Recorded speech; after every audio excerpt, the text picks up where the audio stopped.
நம்ம நாட்டிலலாம் பேன் பண்ணிட்டாங்க. அங்கே பார்த்தீங்கன்னா பஞ்சு மிட்டாய், ஒரு பஞ்சு மிட்டாய் 20 rupees ஆமாம். ஆனால் நல்லா பல்காக தராங்க பாருங்க. For your kind information, Tamil Nadu இந்தியாவில் தான் இருக்குது, குஜராத் இந்தியாவில் தான் இருக்குது, ரெண்டும் ஒரே நாடு தான். நாட்டு பிரிவினை ஓ, ஸோ தமிழ்நாடு வெறும் நாடுன்னு மட்டும் சொல்லி மென்ஷன் பண்ணுறீங்க.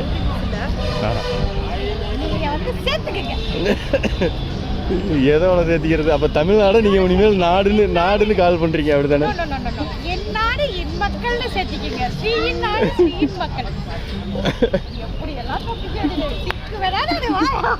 சிக்கிட்டீங்க, ஏற்கனவே தமிழ்நாடு நாடுன்னு சொல்லி மாட்டிட்டீங்க. அந்த ரோஸ் கலர் பஞ்சு மிட்டாய் இப்போ சாப்பிடுவீங்களா? என் நாட்டில் பயன் பண்ணிட்டாங்களா? ஆமாம்.